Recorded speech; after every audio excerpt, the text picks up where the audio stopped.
Hey everyone, you're with Tesla Tom, and thanks so much for joining me today on my YouTube channel where I discuss Tesla, electric vehicles, and renewable energy. If this is your first time to my channel, hello and welcome. Take a moment to hit that red subscribe button. That way you stay informed of any new content, and it also helps my channel to grow as well. Today we're going to look at software update 2020.48.10 on our Tesla Model 3 Performance Stealth here in Sydney, Australia.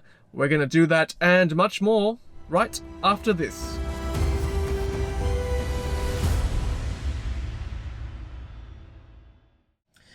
Alright guys, well here we are. This is our Tesla Model 3 Performance Stealth here in Sydney. We are on 2020.48.10, as you can see there. 19,674 kilometers on the odometer. Let's have a look at the release notes for this update.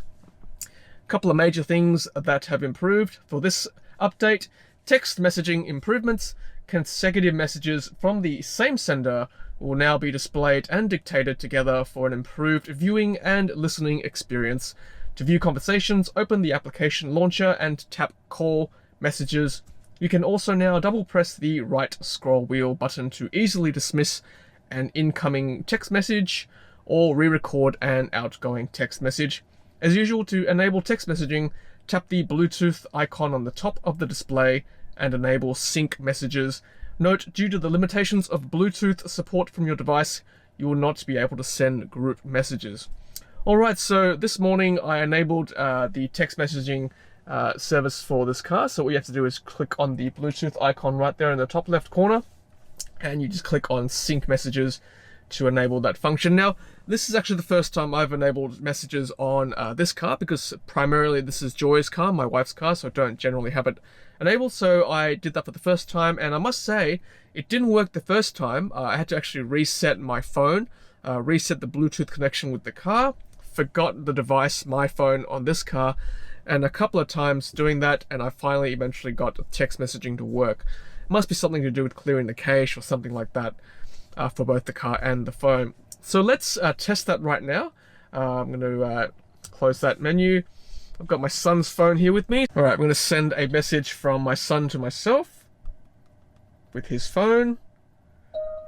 There it is there from Evan. Single press to read, double press to dismiss. So let's read that. Evan EE says hi there. That's pretty good. Quite good recognition. Single press to reply. So let's reply that. Hi Evan, how are you? Single press to send. Double press to retry. So let's single press. Except it said hi Ivan. Pretty close. But yeah, I can see on his phone now it says hi Ivan, how are you? I'm well, thanks. So this time I'm going to double press to dismiss if I don't want to respond, for example, and the message goes away. I can also text him just with voice command. Send message to Evan EE. I can say, hi Evan, how are you? And if I want to retry, for example, because I wasn't happy. Hey Evan, how's things? Hi Evan. Oh, see, I didn't get that right, so I can retry again. Hi Evan, how are you? Alright, that'll do. Let's just try hi Evan. Sent.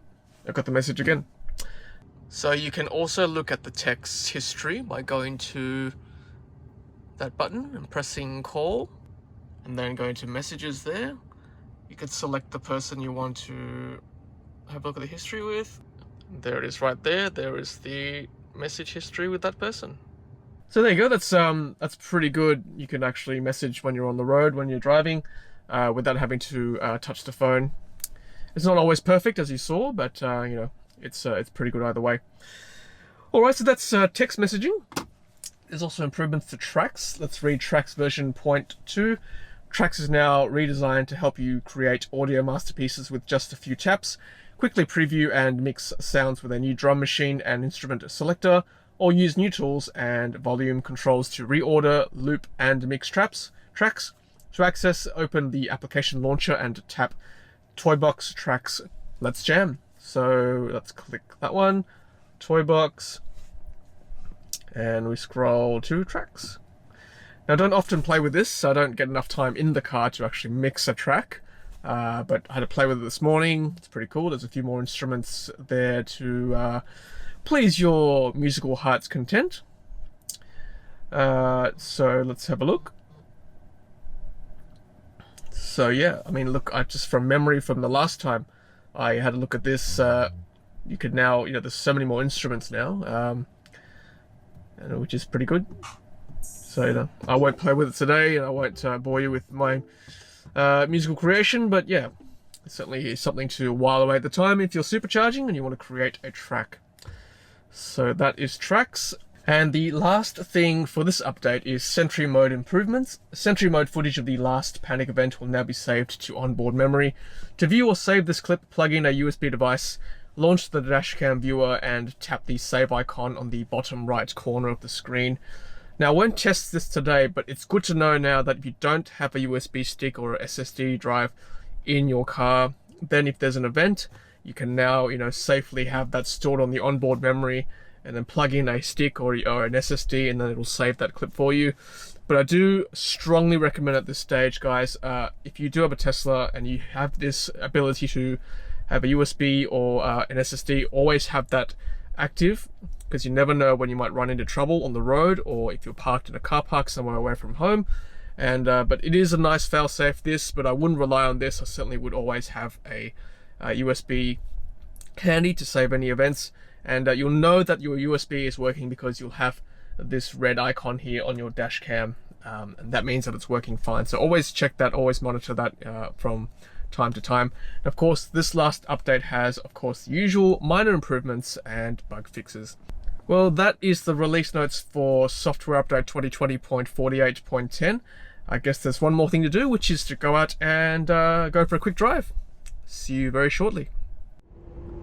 Well, hey everyone, welcome back. We're just going to go for a quick drive today to see if there are any minor improvements that we can spot while driving on autopilot.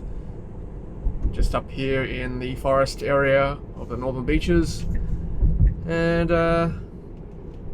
once I turn this corner here onto Forest Way, I'm going to engage autopilot, which is basic autopilot on our city roads currently, because I don't have FSD beta at this stage. Let's engage it now. Let's double tap with the right stalk. I've got the FSD package, so that means traffic light visualizations, it means stopping at traffic lights, going on green, all those cool little things, and auto lane change as well.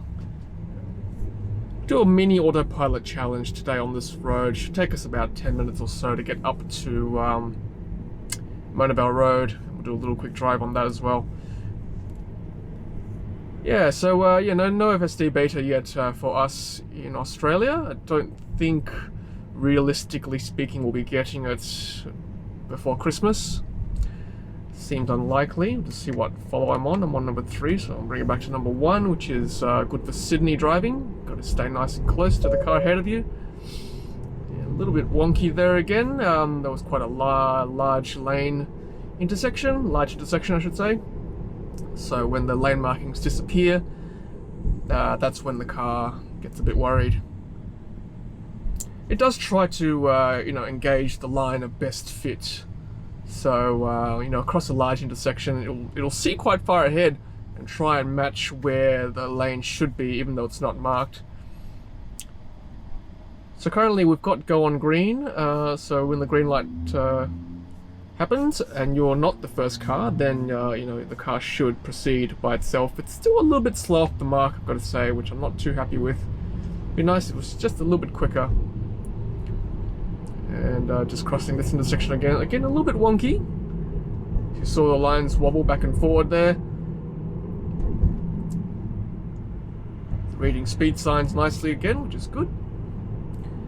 Not too many speed changes on this road. I think it does go to 80 kilometers an hour in about 2 or 3 minutes time. So previously on multi-lane roads with previous updates, it wouldn't change the speed limit by itself. So that's one drawback still on autopilot. with these updates. Still not getting the closely following the speed limit feature on multi-lane roads, which would be nice. I haven't got it on offset at the moment. It's just matching the speed limit that I ask it to go at.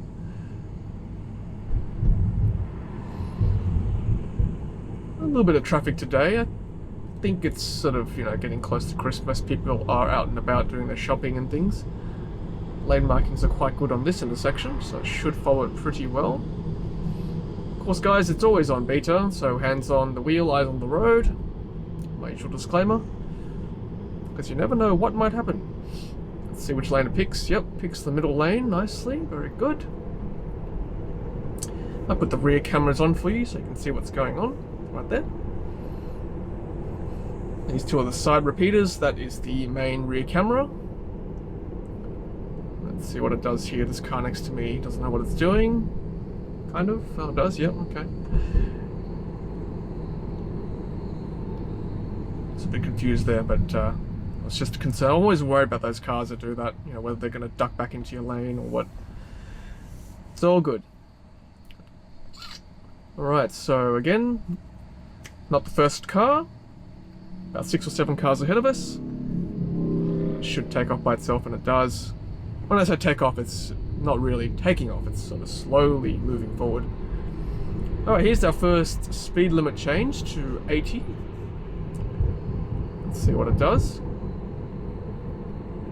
So it reads the 80, sees the 80 on the road and on the speed signs, but hasn't increased the speed there, so I'm going to have to do it myself. Just a simple tap there, it goes back to 80. Not a bad day in Sydney, about 25 degrees. A little bit overcast, but the sun is trying to get through. I like this #1 follow for Sydney roads. It doesn't follow too closely. It seems like you're tailing, but I think it's appropriately distancing yourself from the car ahead, which is nice.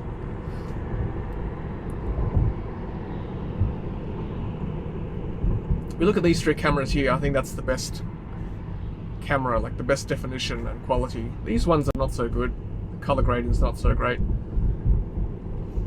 But I'm told that the Autopilot doesn't need such good gradient to calibrate and to find out where it is. Nice to see Tesla do like a top-down view, like I'm seeing in other cars. For parking, some people like to have that feature. It's certainly becoming standard in a lot of basic cars as well. So yeah, it might be the next update that we get, the next holiday update, the surprise one that we're all waiting for. Maybe that's what's going to turn up. Who knows?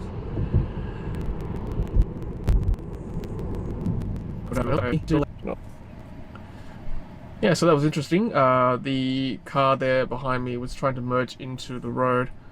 And this Tesla was being a typical Sydney driver and not letting that guy or that person in. Interesting. I wonder what will happen one day when all cars are autonomous. Will they let each other in situations like that?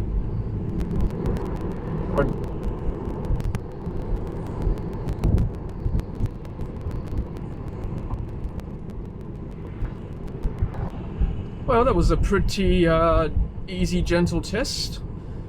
I mean, I guess I'm taking these for granted now, right? Like, on a road like that, pretty straightforward. But, this car's come such a long way over the last 12 months with all the updates that, what I consider a simple test in reality is truly an amazing achievement. What that car has done, just following the road like that, following speed control, traffic lights, things like that.